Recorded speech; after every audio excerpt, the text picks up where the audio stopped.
Dale Earnhardt was the NASCAR racer whose rough driving style earned him the nickname the Intimidator. But a lifelong curse at the Daytona 500 earned him an early grave. He didn't just stumble into racing, he was practically born with a steering wheel in his hands. Born on April 29, 1951 in North Carolina, Earnhardt's father was a legendary short-track driver in his own right, and with racing in his blood, it was only a matter of time before he took to the track himself, with or without a valid driver's license. At 12, he secretly drove his father's car, and it wasn't just a joyride. Legend has it that Earnhardt nearly snagged a victory against one of his father's toughest competitors in a race. There were still, however, a few detours between Dale and NASCAR fame. Like any concerned parent, Ralph Earnhardt had his reservations about his son following in his tyre tracks. Racing was dangerous, but when Earnhardt decided to drop out of high school to pursue it full-time, his father had no choice but to let him. Deep down, Ralph knew that his son had a need for speed, and not just from racing cars. Dale had a habit of living life in the fast lane, both on and off the racetrack. That's why it wasn't surprising when, in 1968, at the tender age of 17, Earnhardt married his first wife, Latane Brown. Just 1 year later, they welcomed a son, Kerry, into their family. But before the checkered flag could go up, his speedy marriage was already in trouble. Getting married young against their parents' advice sounds like a true love story, but it was more of a nightmare. Earnhardt's marriage to Brown lasted about as long as the average NASCAR pit stop. By 1970, it was over, and the pair went their separate ways. Just 1 year after breaking things off with Brown, Dale Earnhardt swerved his way into another marriage. This time he tied the knot to another racetrack brat, Brenda G., who was the daughter of NASCAR car builder Robert G. In just 3 short years they had 2 children, daughter Kelly and son Dale Earnhardt Jr. But you could blink and miss the rest of this marriage. Once again, Earnhardt managed to keep the details of his second marriage out of the press, but as his racing career was just about to take off, he wouldn't be able to keep his private life private for much longer. Turns out, the Earnhardts weren't just a family of racers, they were rivals. In 1972, Earnhardt faced off against his father, Ralph, on the track at Metrolina Motor Speedway in Charlotte. The race featured V8 and smaller V6 cars, and Dale just managed to make the cut. It was the one and only time that father and son raced against each other, but it was a race that no one would ever forget. Despite driving a smaller, less powerful car, Dale was speeding through the track, racing like a man possessed. As the race went on, Ralph's experience eventually saw him catch up with his son. Dale noticed his old man in his rear view, and ever the respectful son moved over to let his father pass. But he was in for a surprise. Ralph didn't take the opportunity.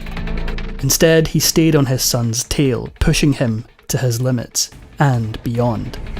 What happened next was something Dale Earnhardt would remember for the rest of his life. Ralph, instead of passing, bumped into his car from behind. He was convinced that his father was trying to signal that he wanted to take the outside line to pass him. Ralph followed his son toward the infield and, increasing his speed, bumped into the rear of Dale's car for a second time. Ralph wasn't just rear-ending him for fun, he was delivering an invaluable lesson. Eventually Ralph passed his son and won the race, but Dale had gotten the message loud and clear. You don't move over for anybody, even your own flesh and blood. Ralph was as tough a father as he was a racer, and he never went easy on his son. Tragically, in 1973, just 1 year after their iconic race, Ralph died of a heart attack at just 45 years old. His sudden loss left Dale Earnhardt spinning out, and it took him years to feel like he had finally proven himself to the man who had taught him everything. When Dale joined Rod Osterland Racing in 1979, he wasn't the only rookie with potential, but by the end of the season he had already set himself apart. With 1 win at Bristol, 4 poles and 17 top 10 finishes, he clinched the Rookie of the Year honours, even after missing 4 races due to a broken collarbone. 1982 marked a low point for Dale Earnhardt.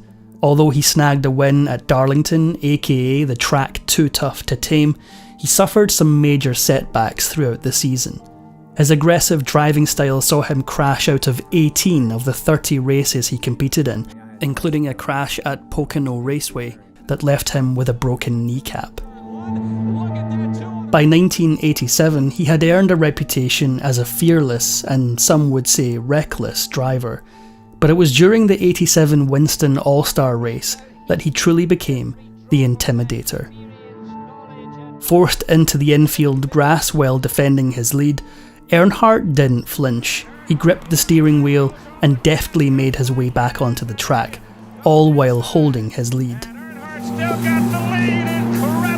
His driving skills became the stuff of myth. NASCAR fans dubbed Earnhardt's stunt at the Winston All-Star race the pass in the grass. Funnily enough, Earnhardt didn't actually pass anyone during that famous manoeuvre. Nevertheless, his dominance on the racetrack quickly made him a NASCAR legend. Earnhardt's aggressive driving earned him plenty of fans, but also a few enemies. After the Winston in 1987, an enraged fan sent a letter to the NASCAR president detailing a threat to Earnhardt's life. The FBI took the crazed fan's warning seriously, providing security for Earnhardt at his subsequent 3 races. Fortunately, they passed without incident, and the FBI concluded their investigation. Nevertheless, the episode underscored just how polarising Earnhardt's relentless drive to win had become. On the track, his aggressive style led to numerous rivalries and fines, but it also solidified his reputation. The 1986 Daytona 500 seemed like Earnhardt's race to win, as he battled Jeff Bodine in a thrilling 2-car duel. But with just 3 laps to go, Earnhardt was forced into the pits for a quick stop. Just as he roared back onto the track, however, disaster struck. He burned a piston, allowing Bodine to sail to an easy victory. This heartbreaking loss marked the beginning of what many would call Earnhardt's Daytona 500 curse. The curse continued at the 1990 race, with a massive 40-second lead as the final caution flag came out. Victory and vengeance seemed all but certain. Leading the pack with just a handful of laps to go, Earnhardt looked unstoppable. As he barreled through turn 3 of the track, his car hit a piece of a bell housing from a previous crash. The impact shredded his tyre, sending him spiralling from first place to 5th. The next year, Earnhardt entered the Daytona 500 with renewed hope of finally breaking his curse. Early in the race, his car struck a seagull, which didn't just rattle the windshield, it caused issues with the car's temperature. Despite that, he found himself in a strong position as the race neared its end. With just 6 laps to go, Ernie Irvan managed to pass him. Needless to say, Earnhardt didn't give up, but his car did. With just 2 laps left and Irvan in his sights, his car spun out, leaving him once again so close yet so far from conquering the Daytona 500. The 92 season was another tough one for Dale Earnhardt, but he still managed to pull off a crucial win at the Coca-Cola 600 in Charlotte. But it was the only bright spot in a season that saw him finish a career-low 12th in points, with 3 last-place finishes to boot. The 93 Daytona 500 added yet another chapter to Earnhardt's frustrating history at the Great American Race. He found himself leading with just 2 laps to go, but once again victory slipped through his fingers as Dale Jarrett battled past him on the final lap. White flag. It was the 4th time Earnhardt had led the Daytona 500 in the closing moments, only to lose the race. The curse continued to haunt him in 96 and 97, but it was clear that he was running out of patience. With 12 laps to go at the 97 Daytona, Earnhardt found himself embroiled in a multi-car rollover crash. As medics tried to take him to safety, however, he noticed that his car was still functional, and what he did next was unforgettable. He sprung from the ambulance and drove his busted-up car to a 31st place finish. However, he didn't walk away from all of his wrecks. The 96 Die Hard 500 at Talladega was another race that nearly ended in disaster. Running second in points and chasing his 8th season title, Earnhardt got caught up in yet another massive crash. This time it was Ernie Irvan who lost control of his vehicle and collided with Sterling Marlin, wreaking havoc on the track. The wreck sent Earnhardt's number 3 Chevrolet slamming into the wall at nearly 200 miles an hour. His fans could only hold their breath and hope that he might survive. Due to rain delays, sports channels had cancelled the live telecast of the race. As such, most NASCAR fans learned about Earnhardt's dramatic accident hours later during the night's sports newscasts. The crash was so bad that it appeared fatal, and Earnhardt's fans worried that the worst had happened. The recording of the accident showed the medical team rushing toward Earnhardt's mangled vehicle. Miraculously, just as it seemed like he had perished in the crash, however, the intrepid racer climbed out of the wreckage and waved to the crowd. Moreover, despite having a broken collarbone, sternum and shoulder blade, he refused immediate medical attention. Dale's terrifying crash in 96, along with a similar incident that claimed the life of Russell Phillips at Charlotte, led NASCAR to take action. They introduced the Earnhardt Bar, a metal brace designed to reinforce the roof and windshield of race cars. This safety innovation likely saved countless lives in the years that followed, but it couldn't save the life of its namesake. With so many broken bones, Earnhardt's fans thought that he was going to sit the rest of the season out, but they were wrong. He couldn't keep himself out of the driver's seat, and the very next week raced at Indianapolis. After the first pit stop, however, he had to hand the keys over to one of his teammates. 97 was a tough year for Earnhardt, but the lowest point came at the Mountain Dew Southern 500 in Darlington. Early in the race, for unknown reasons, he blacked out and crashed into the wall. Disoriented, it took him several laps to safely find his pit stall. He later revealed that he had been suffering from double vision. On February 15, 1998, after 2 decades of close calls and near misses, Dale Earnhardt finally did the unthinkable. He broke his Daytona 500 curse. In his 20th attempt, he crossed the finish line first. His celebration became one of the most iconic moments in NASCAR history. His long-awaited Daytona 500 victory sparked an unprecedented display of respect. As he drove down the pit road, every crew member from every team lined up to shake his hand, a tribute usually reserved for only the most revered drivers. Then, in a move that would go down in NASCAR history, he spun his tyres in the infield, leaving tyre tracks in the grass shaped like a giant number 3. In the 2000 season, Earnhardt made a stunning resurgence, surprising many who thought his best years were behind him. Thanks to neck surgery that fixed a lingering injury from his 96 Talladega crash, he was back in top form. He edged out Bobby Labonte by just 0.01 seconds at Atlanta and climbed 17 positions in the final 4 laps to snatch victory at Talladega. It looked like the Intimidator still had it, but not for long. Going into the 2001 Daytona 500, Dale Earnhardt was certain that he had lifted the curse. Tragically, however, it would be his last race. On the final turn of the final lap, Earnhardt made light contact with Sterling Marlin, causing him to slide off course. As his car sped out of control, he collided with Ken Schrader. The second impact sent him head-on into the retaining wall at nearly 160 miles an hour. The impact was so severe that it sheared off the right wheel assembly, snapped the hood pins and caused the hood to smash against the windshield several times. The tragic outcome was all but obvious. I just hope Dale's okay. I guess he's alright, isn't he? Earnhardt's son from his second marriage, Dale Jr., sped to a second place finish just as his father's wrecked car slid down the track and into the infield grass. His car, along with Schrader's, came to a stop near the end of turn 4. Instead of raucous cheers as the race ended, there was only eerie silence as the reality of the crash sunk in. Schrader climbed out of his car unscathed and ran to Earnhardt. But what he found was far from reassuring. Earnhardt's window net was still up, and when Schrader pulled it down, he was met with a grim sight. Frantically, Schrader signalled for the paramedics who were just arriving at the crash site, but secretly, he knew the truth. By the time Earnhardt arrived at the hospital, medics confirmed what everyone already knew. Dale Earnhardt had died in the crash. They gave his official cause of death as a skull fracture caused by blunt force trauma.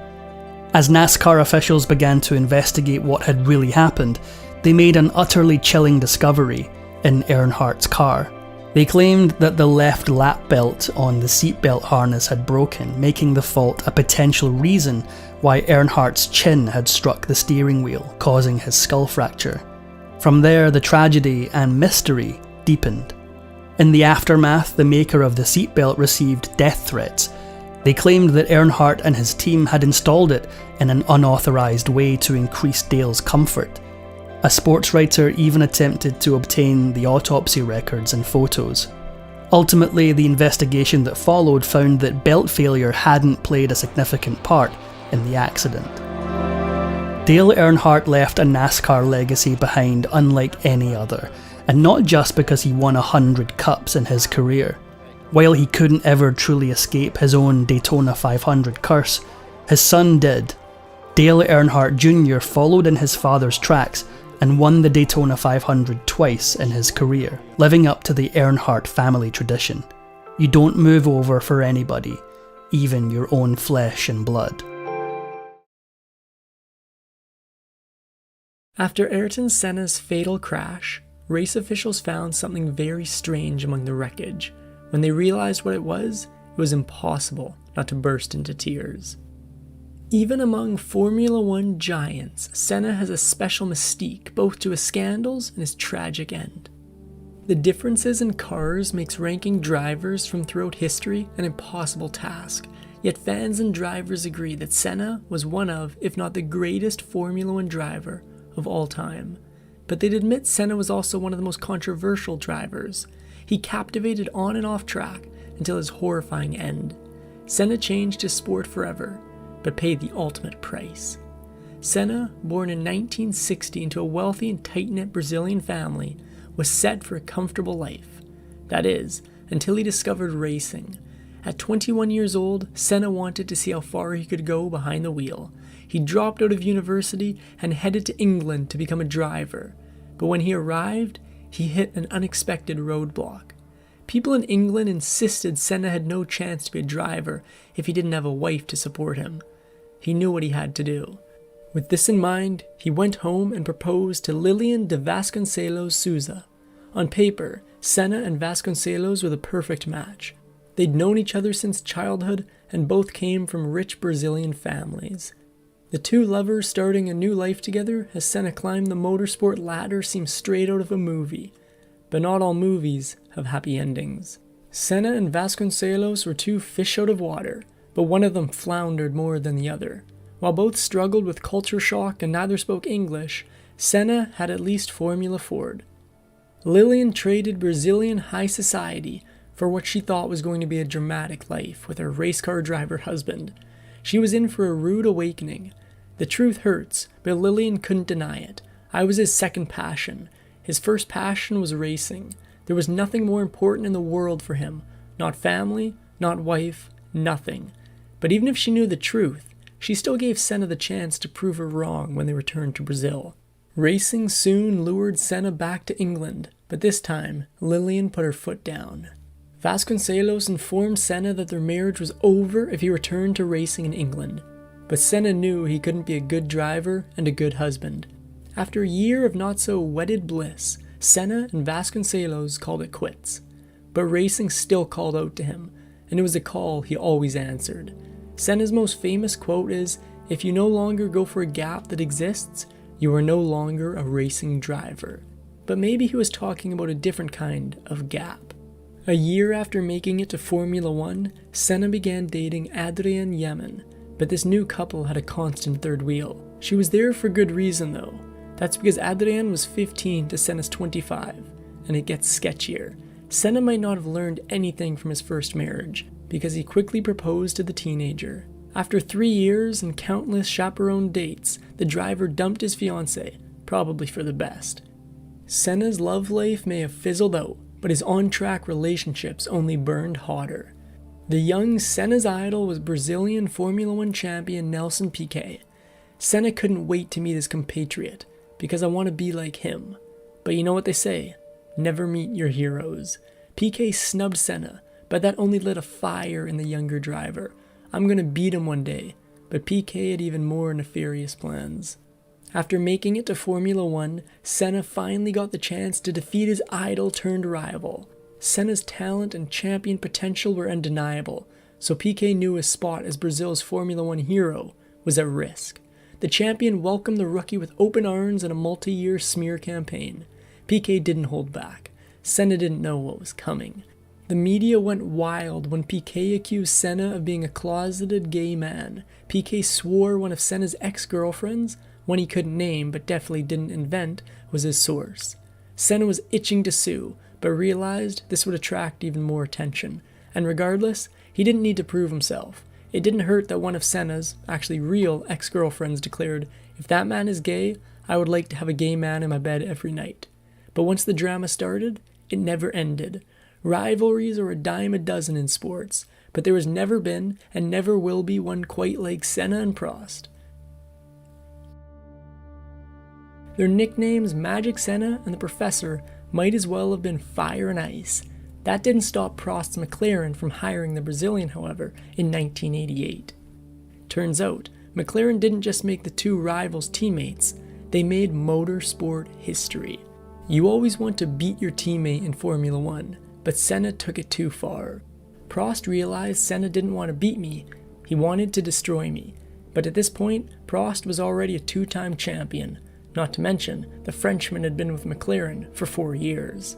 Senna had 0 titles and 0 years with what was effectively Prost's team. If Senna was most drivers, Prost might have been able to brush it off, but it was Senna. Senna could resist every vice except one, he confessed. "Winning is like a drug. I am totally dependent at this moment on winning." He couldn't control this addiction. It controlled him. Senna had been compared to an addict who would commit any crimes to get his next fix. With this mindset, he was doomed to cross lines and hurt people. Senna dated many women, but few mattered more than Xuxa. One day, the gorgeous Brazilian TV star was flipping through a magazine when she came across a photo of the dashing Senna. Xuxa thought, wow, look at his face. He likes animals just like me and is also famous. He was the total package. But even though Xuxa was richer and more famous in Brazil than Senna at the time, she still wasn't optimistic about her chances. As she put it, "These things don't happen in my life." Well, she was wrong about that. A week later, Senna called Xuxa out of the blue. He started with, "Hi, most beautiful woman of Brazil," and ended with an offer to send his plane the moment she was available. She quickly took him up on the offer, and the sparks flew immediately. After just one night of talking, they realized this could be something special. But sadly, it just wasn't possible, at least not yet. After joining McLaren, Senna was on the verge of not only stardom, but his first championship. He wasn't going to take his foot off the gas for anyone. The only relationship Senna could offer Xuxa wasn't enough. Their romance couldn't bloom under these conditions, but they planted the seed. Stories need heroes and villains. Senna was both. Off track, he ditched drivers, teams, and even romantic partners when they were no longer useful. On track, he drove dirtily and dangerously. Gentlemen's agreements among fellow drivers? Merely suggestions. Senna's mentality polarized everyone. But Senna's mindset, along with his skill, was championship worthy. All he needed was a good enough car. At McLaren, this final puzzle piece fell into place. Senna finally had the fastest car, but he also had the fastest teammate. The combination handed McLaren the team championship on a silver platter. But the drivers' championship became a nightmare. Only one McLaren driver could win, and both Senna and Prost would do anything to be the one on top. Senna wanted it more. In his first year at McLaren, and in his first year of driving a title contender, Senna emerged on top. The 28-year-old Brazilian dethroned the 32-year-old French veteran. But Prost wasn't going to lie down that easily. Senna had no way of knowing he was in for the worst year of his life. Senna headed straight to Brazil to celebrate, and he had a certain TV star in mind. He was ready to give Xuxa the relationship she wanted and deserved. Senna, who always stayed with his parents in Brazil, made a huge statement. He bought a home just for him and Xuxa. It was a lot of money, but Senna knew everything would change after his first title. Turns out, he was right, but in the worst ways. Once again, Senna and Prost found themselves on the same team, driving the same car, and fighting for the same championship. But their rivalry took an even nastier turn. The season after Senna's first win, accusations of cheating, sabotage, and favoritism flew around.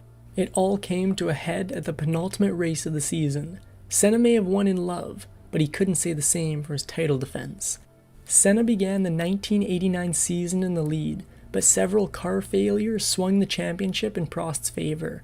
Senna knew that remaining in the title fight required winning the Japanese Grand Prix. He couldn't afford another retirement, but Prost could. After the teammates conveniently collided, Prost, the presumed champion, was forced to exit his car and the race. Senna wasn't going to give up that easily though. Senna frantically had the marshals push him back into the race. After a remarkable comeback, he ended up taking the checkered flag. The shocking win put him right back in the title fight, but not for long. Remember that little push start? That's against the rules, and officials disqualified Senna for it. I bet you can imagine how that went. Senna went on a media rampage, accusing the officials of conspiring to make Prost champion. It didn't make a difference. Senna lost the championship. But at least he'd won over Xuxa, right? Senna and Xuxa eventually couldn't ignore two heartbreaking facts. First, they were deeply in love. Everyone thought they were meant to be together. They were supposed to marry and live happily ever after. But second, their careers made this relationship impossible in the long term, so Senna and Xuxa's romance had to cross the finish line. Despite winning the Drivers' Championship, Prost had had enough of the dysfunctional mess that Senna turned McLaren into. In a shocking move, Prost went to Ferrari the next season, but still, Senna couldn't forgive or forget. Like deja vu, it all came to a head at the Japanese Grand Prix again. To Senna, payback was a dish best served on track. Prost needed to do well that day to block Senna from winning his second championship, but Senna needed revenge. Senna crashed into Prost on the first lap. There was no way to spin this as a racing incident, a mistake, or a car failure. It was revenge. It was classic Senna. He went on to win the 1990 and 1991 championships. It felt like Senna was never going to lose again, but the winds can change very quickly in the world of Formula One. In 1993, Senna met his third and final great love. Adrienne Galisteu was a 19-year-old Brazilian model who got the opportunity to be a hostess at the Brazilian Grand Prix. Galisteu almost turned down the gig since it wasn't real modeling work, but she needed the money. Well, she was in for more than she realized. It never crossed my mind that during that weekend, I would find the love of my life. Senna wasn't just an eligible bachelor, he was the eligible bachelor. When the models at the Brazilian Grand Prix heard the hometown hero was interested in them, they raced to the bathroom to fix their hair and makeup. Galisteu was a goner the moment Senna made eye contact and smiled at her, but she refused to show it. After his assistant asked for her number, Galisteu showed up to find Senna celebrating his win at a club, surrounded by other women. He still made a move on Galisteu, but she didn't like competition. She gambled and walked away from him, and it paid off. It began a game of cat and mouse, until Galisteu decided she was done with games. When she realized that Senna still saw other women, she decided to put all her cards on the table. Senna felt the same. and the couple dropped the games to start a real relationship. At first, for Galisteu, their romance felt like a dream, but Senna's fame was more than she was prepared for. Senna and Galisteu discussed all of their exes together so they could put it all behind them, but one of Senna's flings clung on. Senna confessed that one of his exes blabbed to the press that she'd given birth to his illegitimate daughter. Senna insisted that while they'd spent a night together, there was no way the baby was his. By the time the truth came out, it was too late. Secret baby rumors added unnecessary drama to Senna and Galisteu's relationship, and they created enough drama on their own. Galisteu knew about Senna's temper on the track, but when he directed it at her, she crumbled, bursting into tears and apologizing to him. But if anything, Senna's family was even worse. The Senna family didn't just dislike Galisteu, they degraded her. In her eyes, she was no better than a peasant. She wasn't enough for their golden boy, and they let her know it. I'm sure it had nothing to do with the fact that he was spending all his time with her instead of them. His relationships on track were just as fractured. A champion lashing out at a rising driver? We've seen this story already, but this time, Senna was the champion and Michael Schumacher was the newbie. Once Schumacher hit the scene, the two quickly clashed on the track multiple times. Then at the German Grand Prix, Senna snapped. During pre-race testing, Senna accused Schumacher of blocking him, before grabbing him by the throat. Schumacher later dismissed the fight as a mere neck massage. Senna's other rivals, however, weren't as forgiving. Senna still had the talent to win the championship, but he no longer had the car. By 1992, Senna wanted to drive for Williams more than anything. He even offered to drive for free, just for the chance at another title. But Senna's past had come back to haunt him. Williams had to turn him down because one of their drivers banned them from signing Senna in his contract. That driver's name was Alain Prost. When Senna found out, he called Prost a coward at a press conference, but there was nothing else he could do, for now. When Prost retired in 1994, Senna rival jumped into Williams and back into the best car on the circuit. Well, Senna, he thought was the best car. After getting behind the wheel, he discovered the car was not only disappointing, but downright unsafe. Senna couldn't help but feel dread. He should have listened to that feeling. Formula One is dangerous, even when it wasn't Ayrton Senna. In 1994, however, it felt like the sport was reaching a breaking point. Senna confessed, "It's going to be a season with lots of accidents, and I'll risk saying that we'll be lucky if something really serious doesn't happen."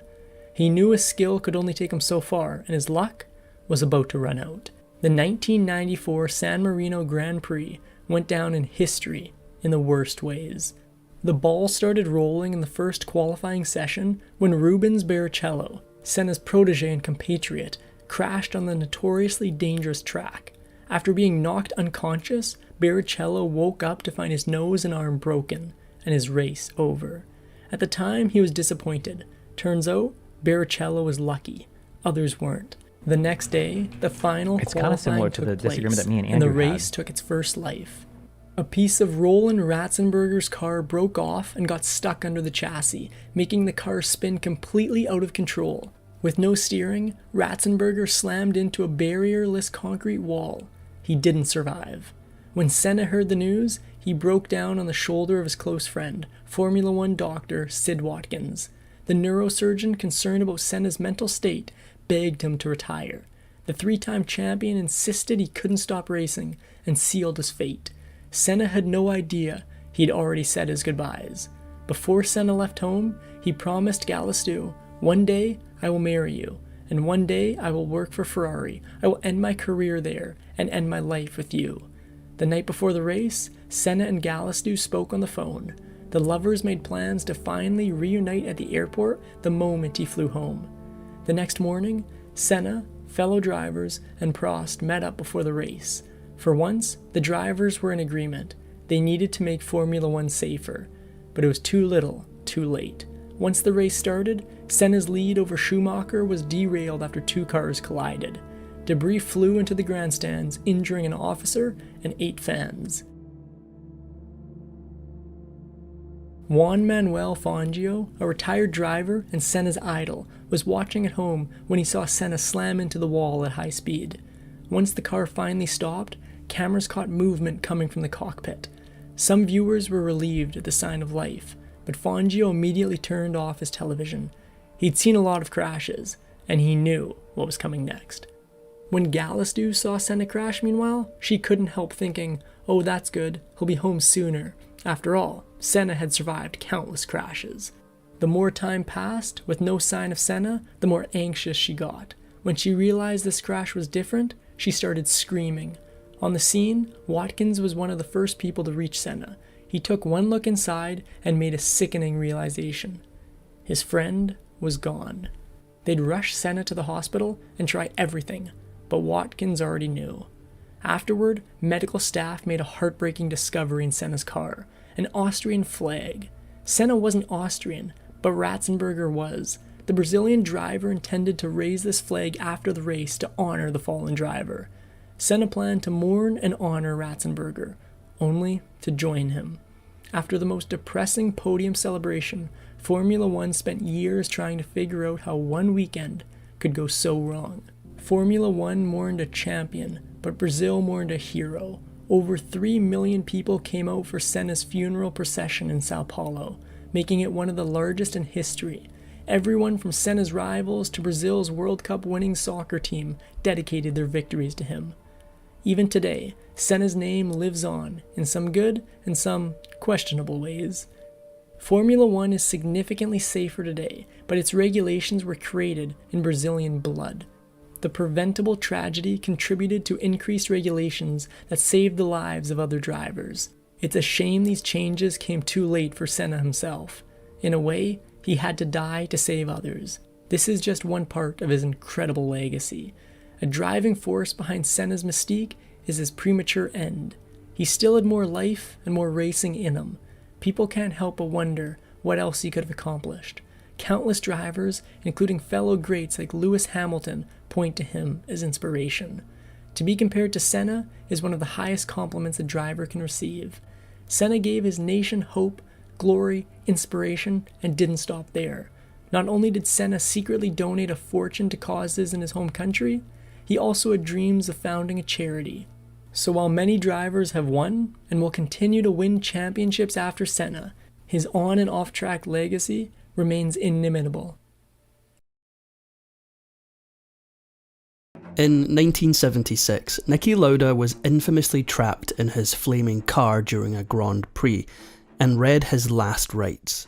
He returned to the track only weeks after, and everyone thought it was a miracle. But years later, the dark truth finally came out.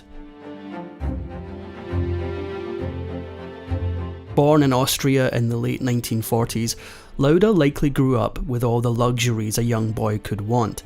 His family were wealthy, and their name carried huge weight in the society he grew up in.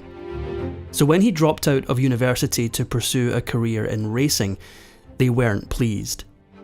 The whole racing field had only become a recognised sport a few decades earlier, and still bore a reputation for being extremely dangerous.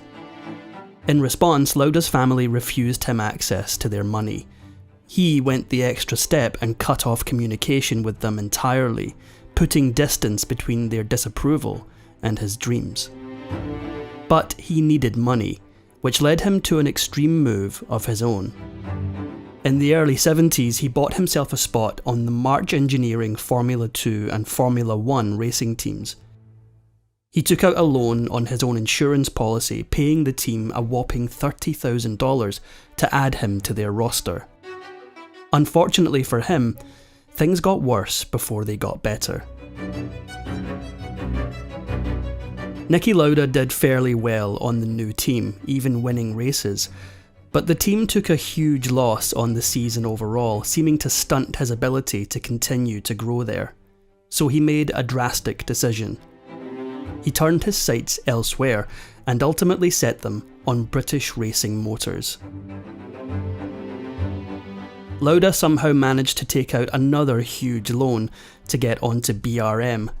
His year with them turned out better than his year with March, but still not nearly good enough. Their cars didn't stack up well against other teams. Despite the subpar cars, Lauda started to make quite the impression on fans and other teams alike. He boasted a fearlessness that made him a hard competitor in nearly every race.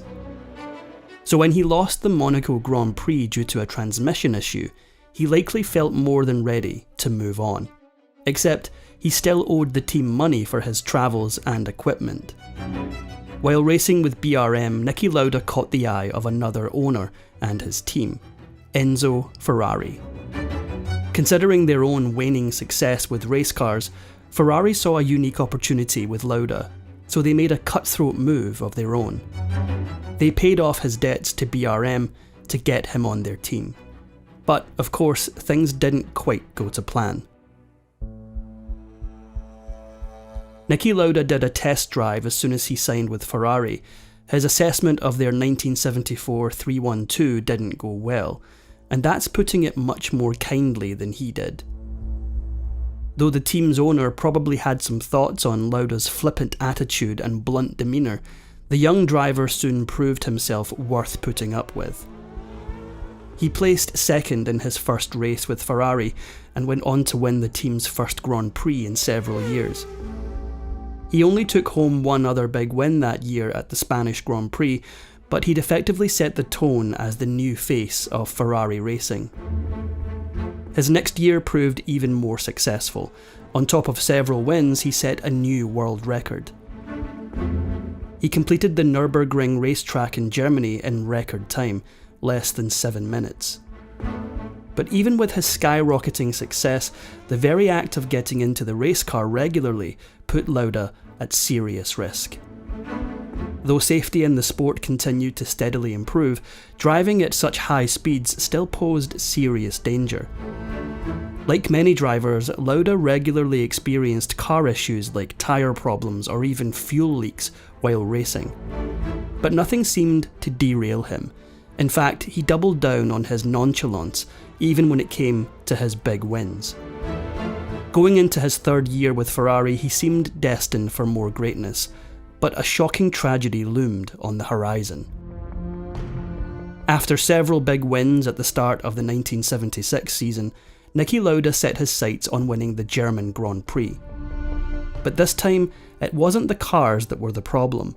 The circuit there needed serious work. Reportedly, the track didn't have anywhere near the necessary safety requirements, specifically the tools needed in the event of a fire. Lauda attempted to start a protest, encouraging other drivers to boycott the event altogether. As a champion driver, he probably thought he'd have an influence on them. However, none of the drivers joined him, and the race continued as planned. During the second lap, Lauda's car skidded off the track, colliding with a barrier and another car before immediately catching fire. The driver in the other car managed to get out right away, but Lauda couldn't move. Stuck in his car as the fire blazed larger and hotter, he suffered serious third-degree burns. Several drivers, along with one fire marshal, rushed into the flames and managed to free him from the car. As if the accident and fire itself didn't present enough danger, Lauda's helmet also didn't fit him snugly enough. Reportedly, it dislodged during the accident, resulting in very serious burns to his head, face and left ear. Once at the hospital, doctors furiously attempted to treat Lauda's wounds. In addition to his burns, he suffered broken bones and respiratory issues from the smoke. As he lay unconscious, they concluded he wouldn't make it and called in a priest to administer his last rites. But what happened next was astounding. Somehow, Niki Lauda managed to regain consciousness and quickly started to recover. The accident left his face scarred from the burns, but he didn't take the time to let the doctors do any serious surgery to fix the aesthetics. In keeping with the kind of man everyone knew him to be, he wanted to get back on the track ASAP. Just 6 weeks after his accident, Lauda showed up to a press conference in preparation for an upcoming race.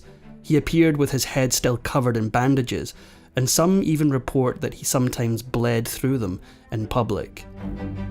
By his own admission, the prospect of getting back on the racetrack after surviving a nearly fatal accident only a little over a month before truly scared him. It didn't scare him enough though. With bandages secured firmly under a new helmet, he raced to a 4th place finish at the Italian Grand Prix. People across the world of racing celebrated Lauda's bravery and courage. Then he pushed the boundaries of his devil-may-care attitude. It seemed nothing could stop him, but not everyone fawned over his miraculous return. A British racer named James Hunt likely began crossing paths with Lauda in the early 1970s as he himself rose to fame in the sport. But by 76, Lauda posed the biggest threat to him winning the World Championship. By the time the Japanese Grand Prix arrived, the last race of the season, all eyes were on Lauda and Hunt. Lauda ranked just a few spots behind Hunt, who ranked first, and could still win the championship in this race. When the day of the race arrived, both drivers faced something they didn't see coming. The race took place during serious rainfall, and though Lauda did start the race, what he did next seemed to go against everything he stood for. He gave up after 2 laps, effectively giving Hunt the win. Driving in serious rain already puts all the drivers at more risk than driving in normal weather, but to make it even more difficult for Lauda, he struggled with watery eyes from the way his accident affected his tear ducts. In the end, he chose his life over the win. Lauda's last-minute withdrawal from the championship-winning race in Japan didn't sit well with Enzo Ferrari at all. Reportedly, he went on the lookout for a replacement driver, possibly to avoid another championship-losing withdrawal. He landed on Carlos Reutemann, a driver from Argentina. Lauda didn't take it well. The whole situation rubbed Lauda the wrong way, making him feel like he had no support from his own team. Reportedly, he'd associated with Reutemann before and didn't like him, so working with him really got under his skin. Lauda ended up announcing his plans to leave Ferrari that same year, but in the end he managed to do it with a little extra bit of pettiness. Niki Lauda took on the 1977 racing season with finesse and skill. He raced so consistently and ranked so well that he clinched the World Championship before the final 2 races of the season. His next move was downright shocking. He immediately quit Ferrari and refused to drive in the last races. And then, for an astounding $1 million salary, he joined Ferrari's highest competition at the time, Brabham Alfa Romeo. It was the final blow in his contentious relationship with his ex-team. He'd come a long way from the young man who took out a loan on his own insurance to get on a team. Still, his new celebrity status didn't guarantee a smooth course ahead. Lauda's years on the new team didn't go nearly as well as his time with Ferrari. Their cars suffered from multiple design issues, causing him to have to withdraw from several races. Even so, he managed to place 4th in the 1978 championships. But by the next year, Lauda decided to change his entire life. In a very Lauda way, he quit with some flair.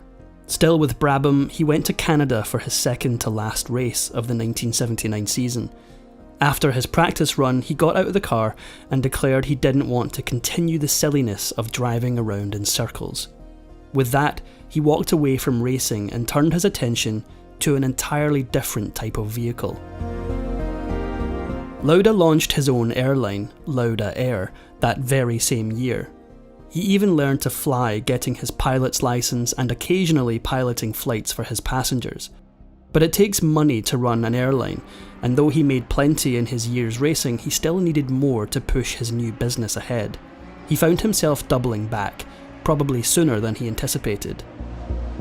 In '82, Niki Lauda returned to racing. This time he signed with McLaren for a reported $3 million, the highest salary awarded to anyone in the sport up to that time. He got cheeky with his negotiations, declaring he charged $1 for his racing and the rest for his personality. Before he officially hit the track again, Lauda rallied for the support of other drivers to protest agreements around their sport. New contracts tried to make drivers fully commit to their respective teams, which ultimately affected their ability to negotiate their salaries. As you can imagine, for such a mercenary driver, this rubbed Lauda the wrong way. He inspired the other drivers to sit out a race until the sporting authority agreed to the new terms, and this time, he won. With the new agreements in place, Lauda returned to the work of proving he still had it, and that first year back he won the Long Beach Grand Prix. But other than that, he didn't climb back to the heights of almost a decade prior. The next year brought even less success. He didn't win a single race. The following year, Alain Prost, a French racer, joined his team, and just as before, he struggled with having a new teammate. This time, he reportedly felt threatened by Prost, who brought his own history of wins to the team. Perhaps Lauda expected to be the main attraction considering his history, but in the end, things turned out much better than he expected. Niki Lauda ended the season grateful for having Prost to push him to be his most competitive. He ended the year with a record-making World Championship win, his third to that point. The 1985 season turned out to be mostly a flop. He withdrew from several races, partly due to breaking his wrist during a practice race. He won one more big Grand Prix that year, then finally decided to walk away from the sport for good. Kind of. Despite his own comments on its silliness, he never could truly get away. Over the next couple of decades, Lauda stuck around the world of racing in multiple different roles. This included work as a TV commentator and in varying capacities for teams like Ferrari and Jaguar. Though Lauda survived the serious accident he was in at the 1976 German Grand Prix and lived to race another day, in his final years it became clear that he had walked away with far more than just burns. He suffered with several health issues as he grew older, likely long-term damage from those moments he spent trapped in the blazing car, inhaling smoke and other toxic chemicals. He ended up needing a double lung transplant. But the issues with his kidneys turned out to be more dangerous. When the kidney donated to him by his brother failed, he turned to his next best option. In 2005, after just a short time dating, his girlfriend Birgit Wetzinger donated a kidney, granting him several more years of life. He died in 2019, his life ending peacefully as he slept.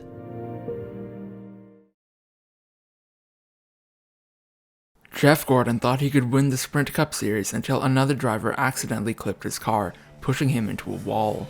Gordon's reaction was absolutely horrifying. Born within miles of the California Speedway in the early 1970s, Gordon hit the racetrack way earlier than any of his peers. Thanks to his stepdad, he started riding BMX bikes at age 4 and made the jump to racing with other kids in quarter midgets at age 5. He boasted over 100 career wins by the time he was 11, which makes his next move pretty surprising. Gordon seemingly made an attempt to retire from racing altogether at 12 years old. Reportedly, he became disinterested in racing and decided to try his hand at water skiing. It didn't take too long for him to ditch the water and return to the track. But when he did, he found a racing community that didn't actually want him there. With Gordon set to return to racing, his father searched for opportunities for his son to advance in the sport, which started with getting him a new sprint car. When he contacted former driver Lee Osborne to make Gordon a car, the man flat out refused when he found out the driver was only 13.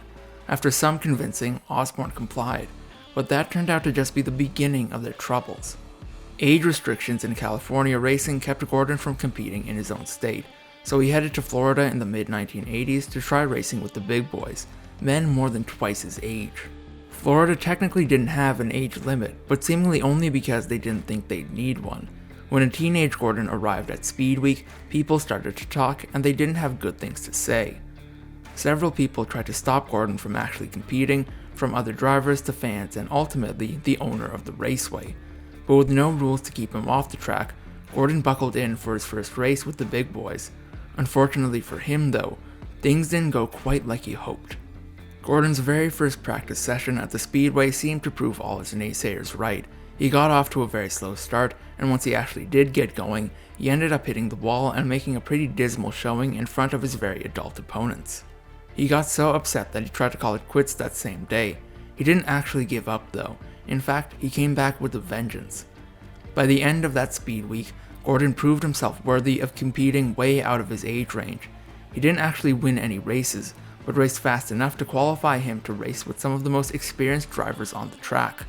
In other words, he earned a name he'd soon be dubbed Wonder Boy. But even with all those wins, his age still proved to be a huge hurdle to him moving up in his career. Back at home in California, Gordon still struggled to receive permission to race with the older men. All things considered, the races posed serious danger for grown men and even more so for a young boy. But still, both Gordon and his stepdad pressed for more opportunities, and eventually they made a decision most parents would never even consider. Before the end of the year, their saving grace came in the form of attorney Kerry Agajanian. He worked with Gordon's parents to get their son a partial emancipation. In other words, Gordon essentially became an adult at 13. With the ability to sign his own waivers before hitting the racetrack, that helped the situation, but they ended up doing something even more drastic to give him what he needed to speed to victory. Finally, after seemingly doing all they could, Gordon's family picked up and moved to a state with much more freedom for young racers, Indiana. From there, Gordon's career took off. He spent the rest of his teen years and early 20s racing at increasing levels of difficulty and securing record-shattering wins, including becoming the youngest driver in the World of Outlaw series and the youngest to win the USAC Silver Crown. By the turn of the decade, Gordon found himself primed to make even more history, in both his career and his personal life. Gordon officially began racing with NASCAR in the early 1990s, and with that step he seemed to finally reap all the rewards of his unusually hard work. He came in hot, winning Rookie of the Year in his very first year out, and continuing to race to success over and over again. But while he probably should have been focusing on his quickly escalating career, something even hotter than his wheels caught his attention. All things considered, many men probably fell in love at first sight of Miss Winston Cup model Brooke Seeley, with beauty being part of the requirement for her job as a representative of the NASCAR sponsor. Seeley probably had several men on the ready to bow down and admire her. Perhaps that explains what Gordon went through in trying to catch her attention. Reportedly, Gordon needed to overcome a serious set of nerves to actually get to the point of asking Seeley out. In fact, Seeley herself noted that the day Gordon finally got up the courage to ask her out, she could hear his voice trembling. But all things considered, it seems Seeley's undeniable beauty wasn't the only thing giving him reason to fear. Reportedly, the big money players in the NASCAR organization considered it pretty taboo for the drivers to date any of the gorgeous Winston girls who worked alongside the drivers. And with Gordon's star rising, he didn't seem to think it would be a good look for him to date the racing hottie. So what did he do? He learned how to keep a secret.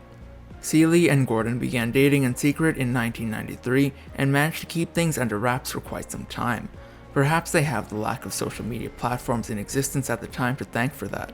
Either way though, they couldn't keep it a secret forever, and when the truth did come out, things didn't go quite how they expected. Once Seeley's term as Miss Winston Cup ended, the new couple went public in a pretty dramatic fashion. They showed up to NASCAR's award banquet in December 1993. Rather than shock and discomfort, fans responded with huge applause. They immediately became a NASCAR it couple and married the following year. Unfortunately for them though, the fame didn't turn out to be all fun and games. The new couple settled down in a house in North Carolina, or at least they tried to settle down. By then, Gordon's fanbase became so obsessed with him that they consistently tried to get to him at his own home. Eventually, things got so bad that they moved to a more private home in Florida, but it turned out to only be the beginning of the troubles that came with the newfound fame. Even though he seemingly proved himself in his first years with NASCAR, some naysayers still considered him too young to compete with the big boys.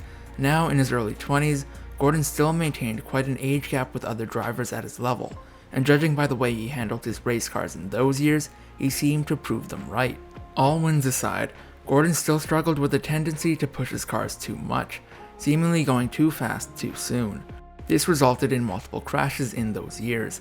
Another driver even noted that he hit everything but the pace car. Still, Gordon held his own, ultimately making a place for other young drivers to join the ranks, and when he really found his groove, he became unstoppable. For several years, it seemed Gordon just couldn't lose. He didn't win every single race he competed in, but his times consistently put him in top rankings. He wrapped the decade with several Winston championships, including one in 1995, 97, and 98. And to top it all off, Gordon's reputation got the good old conservative boost early in his career. By his own report, Gordon became curious about Christianity when he first started racing with NASCAR. Several other drivers attended church weekly, and he started to join them. He eventually professed to be a Christian and even taped Bible verses to his race cars. The very traditional 1990s America probably ate that right up, but don't think he got away with his innocent image forever. One of Gordon's most memorable racing controversies came about during the 1998 season. He didn't get off to the best start in the New Hampshire farm-made on CMT 300, spending more than half the race around the middle of the competitors, and when he stopped at the pit to get his car refreshed, he made an intriguing choice. Rather than getting all 4 of his tires replaced like several of the other leading drivers did, Gordon only replaced 2. With the unusual choice, he somehow managed to beat the competition with less than a third of the race to go, finishing in first place. Another well-known racer, Mark Martin, finished second. When he did, his team owner raised the alarm on Gordon, essentially calling him a cheater. He went straight to the NASCAR organization, insisting that Gordon and his team use some type of prohibited tire softener, causing him to win the race. As you can imagine, Gordon and his team didn't take that accusation lightly. The issue continued to escalate as the rumor circulated among drivers and fans. For the most part, Gordon himself managed to stay out of the fray, but the spotlight stayed on him as his team owner publicly criticized the opposition.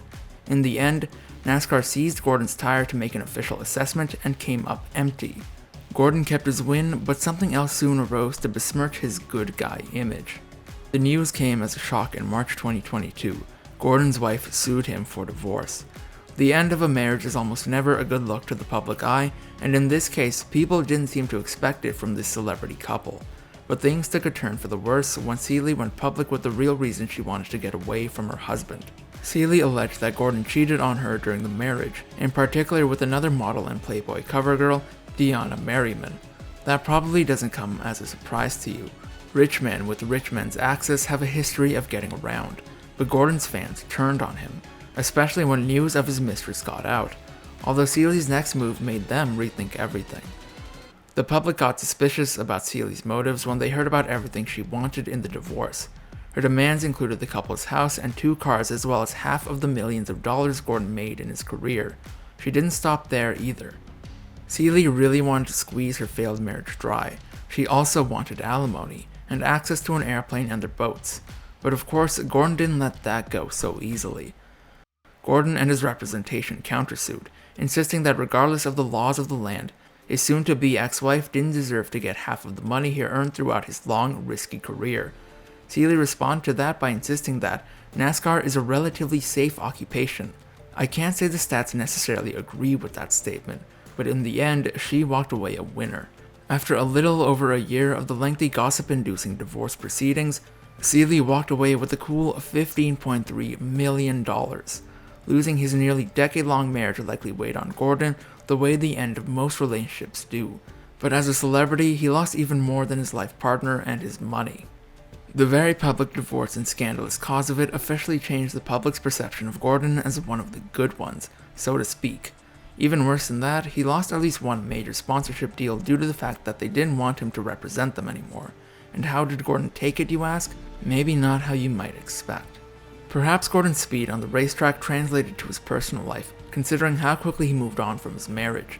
The very year the courts finalized his divorce, the public spotted him with another model, Amanda Church, chilling on a beach in the Caribbean. He escalated the situation even further with his next move, quite literally.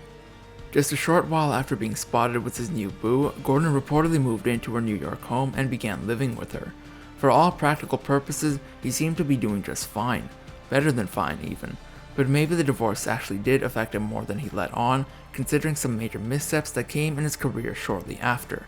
Things seemed to be going well for Gordon at the start of his early 2000s racing seasons. He won several big wins across the globe, managing to hold his spot as a top driver. But in 2004, things changed. A new playoff system knocked Gordon from the top spot and landed him in third, despite the fact that he'd earned a championship by the previous standards. The following season turned out to be even more bleak. Gordon continued to struggle as he went into 2005 and 2006. It seemed the season of domination went the way of his marriage, to ruin. He stayed in the game though, despite hitting a career low in 2005, and while he managed to achieve some major success in 2007, it didn't come anywhere near his first year with NASCAR. Perhaps he found himself a little too caught up in other, more fame-seeking pursuits. Earlier in the 2000s, reporters asked Gordon if he was interested in a career on screen. This seems feasible considering his popularity at the time and the way many celebrities try to amp up their fame by increasing their visibility. but Gordon answered with a resounding heck no. Yet just a few years later, he completely changed his tune. It's not clear what made him change his mind, but while he struggled to keep up his reputation as an all-time champion in the world of NASCAR, he made several film appearances. This included cameos in the 2003 film Looney Tunes Back in Action and the 2004 film Taxi. But when he did have to make a choice between starry Hollywood and his racing, he fell back on Old Faithful. In 2006, the opportunity to play a role in the comedy film Talladega Nights: The Ballad of Ricky Bobby came around. The film centers around a pretty hokey but wildly successful race car driver who had it all until a new, faster driver shows up to threaten his reign. Gordon initially expressed interest in the fun story, but this time he just couldn't have things his way. Gordon ended up turning down the opportunity in order to preserve his relationship with his sponsors. Perhaps they felt he'd done enough to tarnish his image and didn't want him to associate with the film's raunchy humor. Either way, he seemed to move on from any serious interest in film, but his thoughts on a movie career didn't prove to be the only thing that he changed up over time. By the 2000s, Gordon strayed away from the religious beliefs he seemed to hold so dearly at the start of his career. In fact, he told reporters he had a difficult time focusing on a particular faith. Now, considering the tricky way the Christian church seems to handle divorce and remarriage, perhaps that had a lot more to do with something else that he got up to around at the same time. Gordon met his future second wife, Ingrid van der Bosch, back in 2002 during a visit to the Hamptons. If you've been paying attention, you'll remember that's just around the time Gordon's first wife filed for divorce. And if you're wondering, yes, van der Bosch also modeled. The guy clearly had a type. Reportedly though, nothing sparked between them until a bit later. This time around, Gordon made sure to keep his relationship well out of the limelight. Reportedly, they started dating in 2004, but got engaged in June 2006. But even after Gordon asked van der Bosch to marry him, they kept their plans under wraps for another month. They stayed so quiet that they shocked people. Gordon and van der Bosch kept things so undercover that some of their closest friends didn't know they tied the knot in Mexico in November 2006. Instead, some of their peers learned the news from a surprising source. Gordon's buddy, Jimmy Johnson, reported his own shock when he found out about the wedding on a TV show after the fact. Perhaps Gordon finally learned his lesson about life in the limelight, and just in time too. With trouble on the horizon, he needed a strong foundation to stand on. Gordon continued to blunder his way through his late 2000s seasons. In fact, between 2008 and 2010, Gordon reportedly only secured one win at the Samsung 500. But don't get things twisted. He didn't rack up the wins the way he did the decade before, but he still bested a large majority of racers competing at the time, and when it came to what really mattered, he won big time. Even with his misses, Gordon still managed to beat out every other NASCAR driver when it came to his overall career earnings. In 2009, he officially set a new earnings record as the first NASCAR driver to make more than $100 million in wins. Furthermore, he started racing a lot earlier than his competition, so by the 2010s, he found himself primed to break even more records. In 2011, Gordon officially broke the record for most wins of any other NASCAR driver ever, cementing his name in the history of the sports.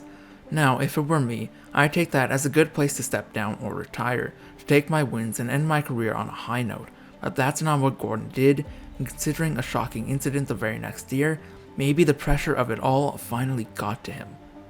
Gordon experienced another rough start when it came to the 2012 season. He made many missteps that caused him to miss ranking in the top 10 in points that year, including a crash and car trouble. But during a race that November in steamy Phoenix, Arizona, the heat turned up way too high. At the very beginning of the race, Gordon got off to an excellent start, but during those early laps, one of his hottest competitors, Clint Bowyer, brushed his car and caused him to hit the wall. Bowyer's interference delayed Gordon, causing him to fall back a bit.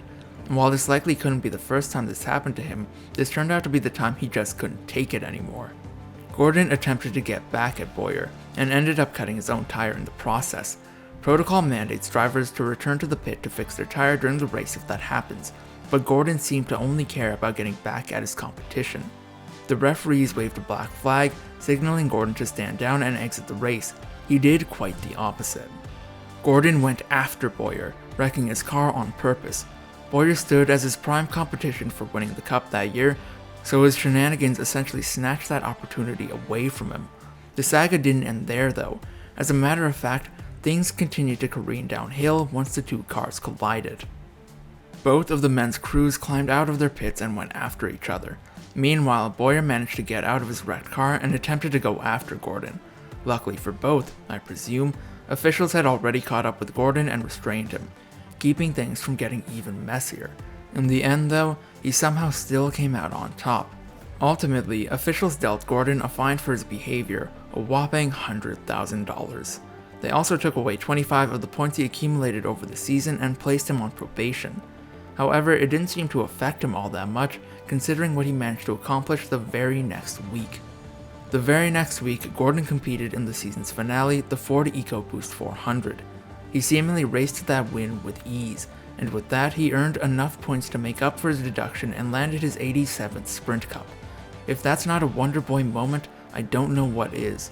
But as reluctant as Gordon seemed to move on from racing, he eventually had to, and if you didn't already guess, he didn't go quietly. Despite decent wins in the 2014 season and the declaration of Jeff Gordon Day in Indianapolis, Gordon's success on the racetrack clearly started to wane. Now in his early 40s, he found himself far from the young buck he'd been when he joined the sport.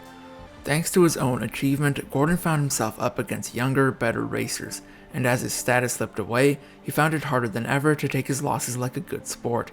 During a 2014 season race in Texas, Gordon's temper flared up again in a shocking way. This time, things got messy as he raced to a leading finish with another driver. Just before the finish, another driver, Brad Keselowski, cut between him and the other person competing for first. Gordon's tire got caught and he spun out of control, ending up in 29th place. His fury finally erupted. With his pit crew there to back him up, Gordon confronted the driver who spun him out. Things did escalate into a physical encounter, but luckily for him, he actually managed to stay out of that part this time. Gordon got away unscathed and ultimately admitted that the realization that he might never win another championship contributed to his emotional state. Finally, Gordon found himself at the end of his rope. Kind of. Gordon declared the next year, 2015, to be his last year of racing after the wrap of the previous season. He finished that year with only one win under his belt. Those overall points qualified him for the NASCAR Championship. Unfortunately for him though, he finished in 6th place, just in time to wrap up his long racing career. Or not. Despite his retirement, Gordon showed up again for the 2016 season.